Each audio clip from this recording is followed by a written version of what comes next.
سلام هموطنان گرامی و خوش آمدید به صحبت امروزه من. چنانکه که میدانید نام من منوچهر کوهستانی. پیش از این که صحبت شروع کنم یک گپ میگم، همین گپا را گوش کنین. خواهش میکنم که تا آخر همین صحبت را گوش کنین که بفهمین یک چیز. با نشود که تهمت بزنین گپای بد بنویسین.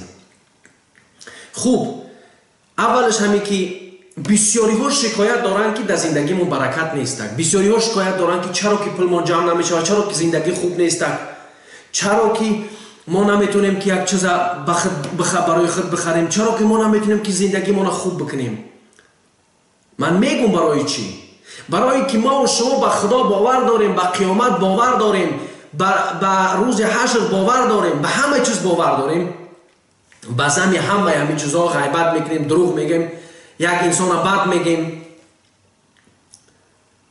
اگر یک چیزی در اون اختلاف باشه زیادیات کوشش میکنیم که همون رو تماشا کنیم. اگر یک چیزی که به زبان کوچه نایستگی باشه همه کوشش میکنه که همون رو تماشا کنین، اما یک چیزی که به زبان خوبی تاجیکی نایستگی از یک چیزی که معنادار است تماشاش نمیکنین.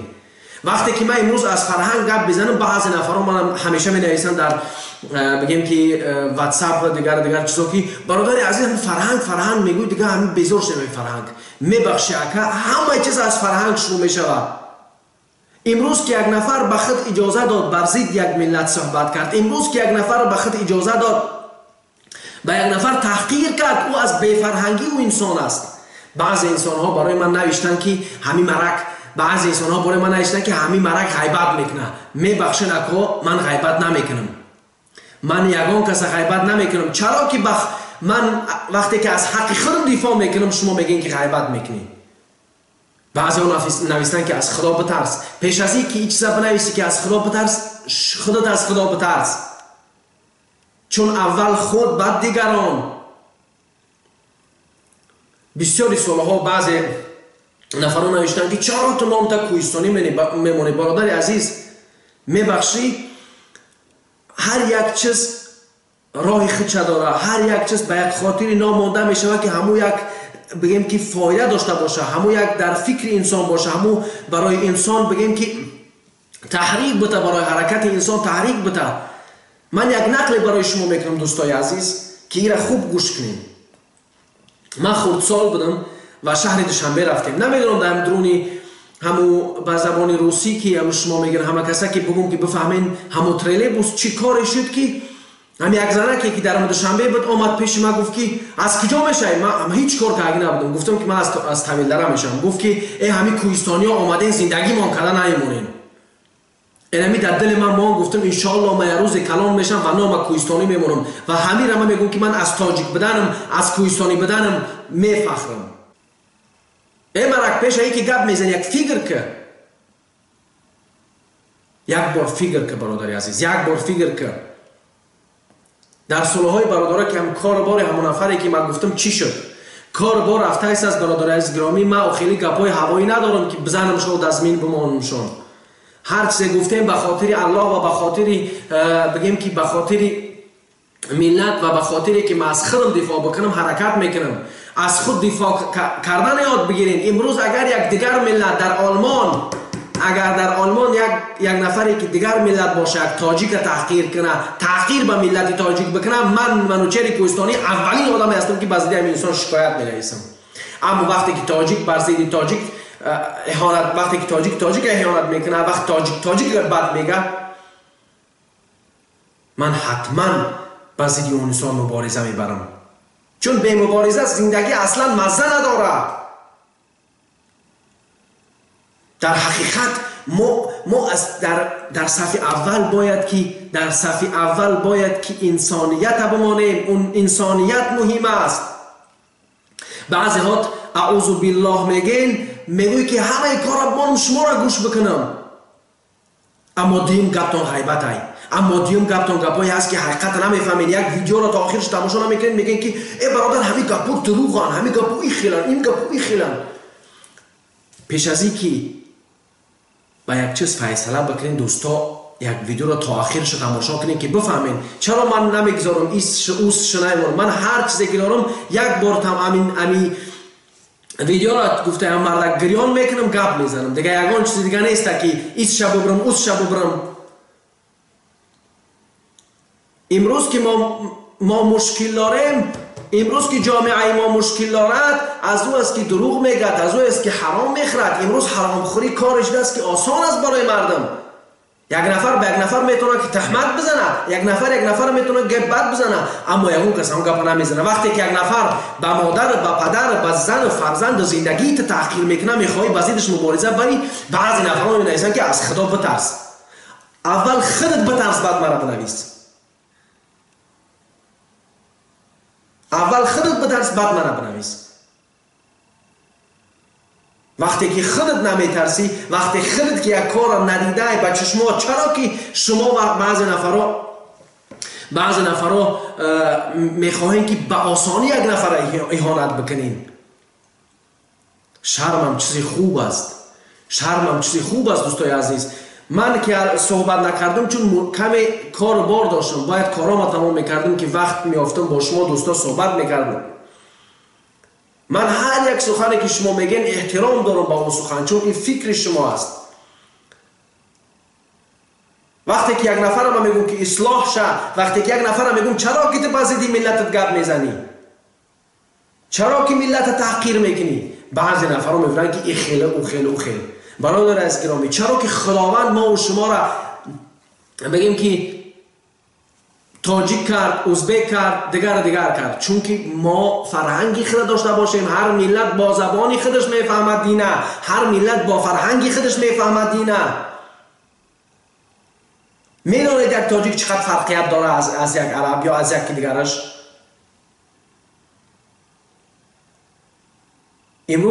امروز وقتی که ما حقیقت میگیم، وقتی که درباره حقیقت صحبت میروه، بعضیات نمیخواین حقیقت گوش کنین. چقدر جوانای این ملت حقیقت گفتن گوش نکردن، اذیت کشیدن، عذاب کشیدن در زندگی. امروز وقتی که گپ درباره حقیقت میروه، بسیاری ها کوشش میکنن که یک گپی را تماشا، چیزی را تماشا کنن که هیچ فایده نداره. چرا که درس نمیخونین؟ چرا که علم پیشه نمیکنین؟ چرا که وقتی گپ درباره علم میره، برای بسیاری ها نافهم‌ها یک صفحه کتاب نمیخواین بخونین؟ چرا؟ بعضی نفرها میگن که برای خاطر پاکپیچی در اینجا شته، به خاطر آبونه میبخشه. که آدم اگر به خاطر آبونه در اینجا باشه، همه کارایی هم خیلی کودکی میکنه که همه تماشاش کنن آبونهش زیاد شوه.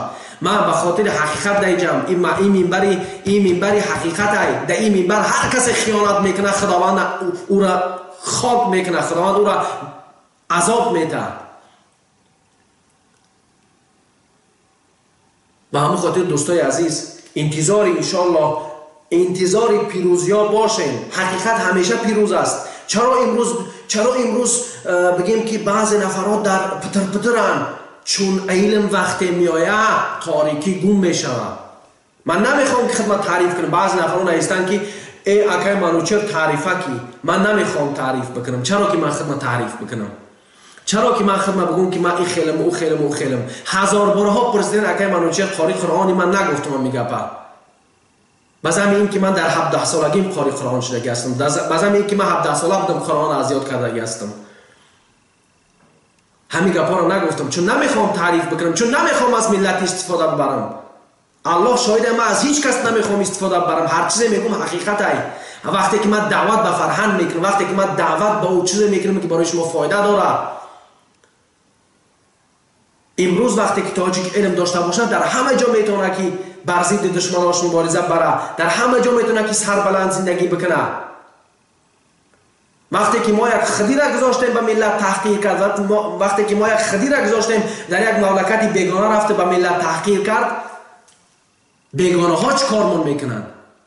بیگانه ها از این بدترمون میکنن. هر برادر که حقیقت میفهمه به خاطر حقیقت در کانال من، به خاطر حقیقت بمونه، به خاطر اختلاف و به خاطر دروغگویی و به خاطر گپ‌های بد باشین، برادرای از گرامی، نه من اذیت کنین نه خطانه. امروز حقیقت تلخ است. امروز نفر میگوی که تو غیبت میگی، امروز نفر میگوی که تو دروغ میگوی. بسیاری ها مریضی دروغگویی دارن، بسیاری ها دروغ میگن که چنان قرآن کریم میگه که دروغ نگو که گناه ای. اوگم 100 بار میگوید که دروغ نگو، دروغ میگویی. بس از حماقت. بعضی وقتا بگذارین که انسان ها صحبت بکنن هر خیلی که میخوان، اما به تحقیر نکنیم به ملت. همین یک ملت کوچکی خود چرا باید تحقیر بکنیم؟ امروز در افغانستان میخوان تاجیک‌ها را همش دیگه ملت بنویسن. امروز در اینجاش میخوان تاجیک‌ها را ایخل کنن، در اونجاش میخوان ایخل کنن. آخر هم یک میدان که یک جای بشین، یک جای بشین، دست بشین، بیاین در گرد عالماتون، در گرد باسواداتون یک جای شین. امروز من شما رو دعوت به درس میکنم. من امروز تا 12 درس زبان آلمانی را کردم. نگاه بکنید بعضی درس‌ها را 200-300 نفر تماشا کرده است. وقتی که یک ویدیویی که دهمو هیچ فایده نیست، 100-200-300-400 هزار تماشاش میکنین. بعد میگن که مهاجرا در عذابن. بعد میگن که ما ملت در عذابیم. میفهمین چقدر عذاب انسان ها زیاد میشه وقتی که میدانن که قرآن راست میگه، میدانن که قرآن گپ حقیقت میگه و به گپ قرآن نمیکنن. قرآن باته گفته است که غیبت نکرد، قرآن باته گفته است که اختلاف نداشت. اما اختلاف از اختلاف دارد برادر عزیز گرامی. وقتی که یک نفر به خاطر حق خودش مبارزه میبره، او را شما طرفداری بکنین، بگین برادر جان این کارت خوب است. امروز نفرانی که بے فرهنگ هستند، امروز نفرانی که میخواهند این ملت بگیم که دشنام بکنن، گپی بد بگن، امروز چرا که اونا را شما الگوی خود کردین؟ چرا که امروز شما الگوی خود نفرانی را کردین که حقیقت وطن دوست میدارن، نه ملت دوست میدارن، فقط در غم کیسه خودشونن؟ من امروز که صحبت میکنم چون میدانم که من باید صحبت کنم با شما دوستا، چون همیشه دوست دارم با شما صحبت بکنم. یا که مرد باش یا که در خدمت مرد باش. من امروز دیدم فضای یوتیوب، که ای مردم، ای نفرایی که سواد دارین، ای نفرایی که ای شخصای بزرگ، بیاین امروز این ملت صاحبی کنیم. بیایید حداقل در همین فضای اینترنت این ملت صاحبی کنیم. چرا باید این ملت ما صاحبی نکنیم؟ آخه یک نفر میگه حقارت میکنه، دشنام میکنه، گپای بد میگه. آینده این تاجیک‌ها را شما چه خیلی میخوایم بزنید بکنین؟ بعضی ها شاید فکر میکنین که من نکردم دیگه کس میکنه. نه، تو نکردی دیگه کس هم نمیکنه. امروز وقتی که دعوت درباره فرهنگ میره، امروز وقتی که دعوت درباره هویت میره، امروز وقتی دعوت درباره معنویت میره و بسیاری ها در فکر مادیات. همین $1 را در همین ویدیو من 100,000 آدم تماشاش میکنه، اما وقتی گپ حقیقت میگه تماشاش نمیکنه. بعد میگن که مردم عذاب میکشن. دیدین مردم با سوادی ملت، دیدین که امروز در روسیه بعضی نفرایی که سواد دارن چقدر با ملت کمک میکنن.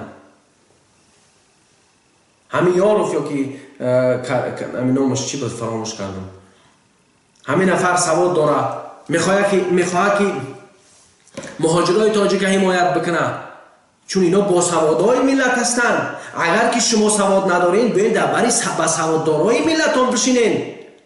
وقتی که شما میگین که ای برادر جانا این ملت نباید خار شود، باید که دست به علم بزنین، بله سخت میگم، بله سخت گپ میزنم. این به خاطر ملت، به خاطر خدای. هر کسی فهمید میفهمه، هر کسی نفهمید نمیفهمه. چون خداوند بر رسول اکرم صلی الله علیه و سلم گفت که ای محمد، گفت که من خودم فقط هدایت میکنم، کاریت دعوت کردن ای.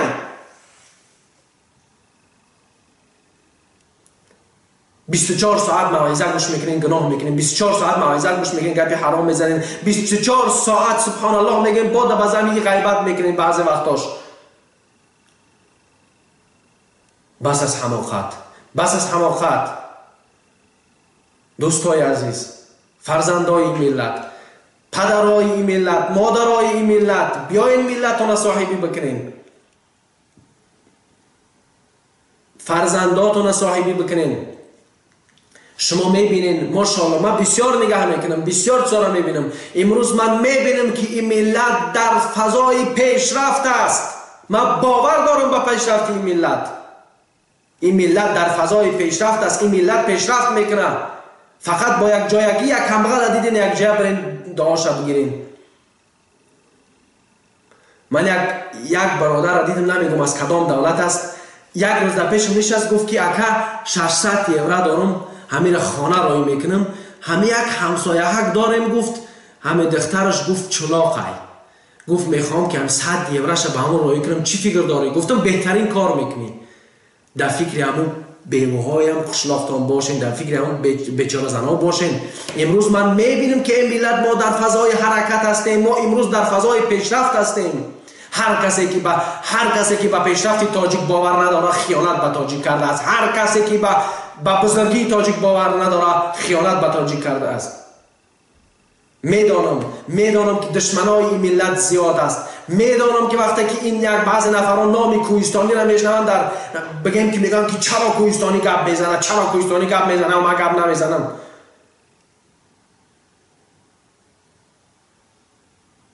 من بسیار با مردم کوهستان صحبت کردم. میگه اکا در شهر میره هم میفهمن که کوهستانی کوشش میکنن که گپی بد بگن، کوشش میکنن که بگن ایت قشلاقی، ایت خیل، ایت او خیل.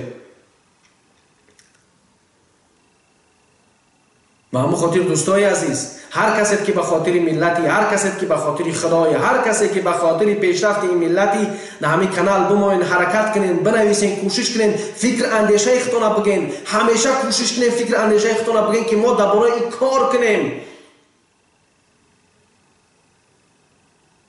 ما امروز نیاز به عالم ها داریم، ما امروز نیاز به نفرای داریم که به خاطر پیشرفت این ملت کوشش میکنن.